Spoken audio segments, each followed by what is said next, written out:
তোমরা আমাকে আবার রক্ত দাও, আমি সবার জন্য শিক্ষা দেব, অন্ন দেব, বাসস্থান দেব, শান্তি থাকবে সবার মনে, স্বার্থ কেড়ে নেব।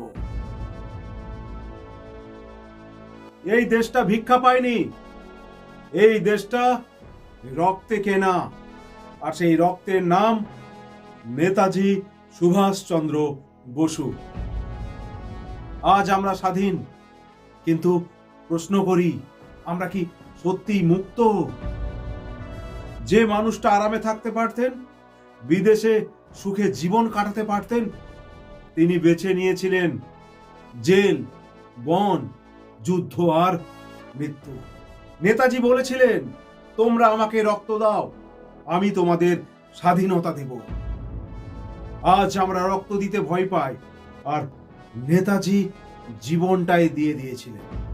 আজ যদি নেতাজি বেঁচে থাকতেন, তিনি কি চুপ করে দেখতেন একজন গরিব বাবার চোখের জল, একজন শিক্ষিত বেকার যুবকের অপমান, একজন মায়ের বুক ফাটা কান্না, যার ছেলে চাকরি না পেয়ে অন্য রাজ্যে হারিয়ে যাচ্ছে?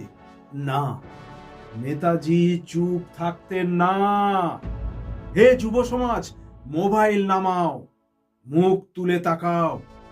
এই দেশটা তোমার, শুধু ভোট দেওয়ার জন্য নয়, লড়াই করার জন্য। লড়াই মানে অস্ত্র নয়, লড়াই মানে সততা, লড়াই মানে অন্যায়ের সামনে না বলা।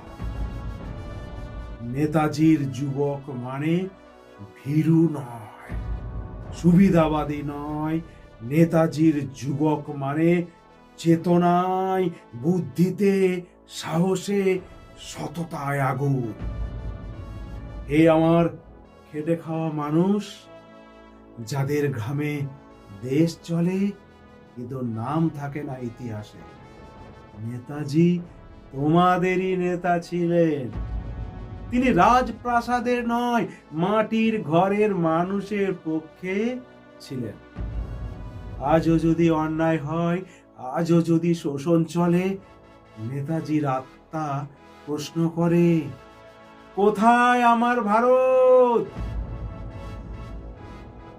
দেশপ্রেম মানে স্ট্যাটাস নয়, দেশপ্রেম মানে মিছিলে আগুন লাগানো নয়, দেশপ্রেম মানে নিজেকে সৎ রাখা, ভয়কে জয় করা, অন্যায়ের সামনে দাঁড়ানো।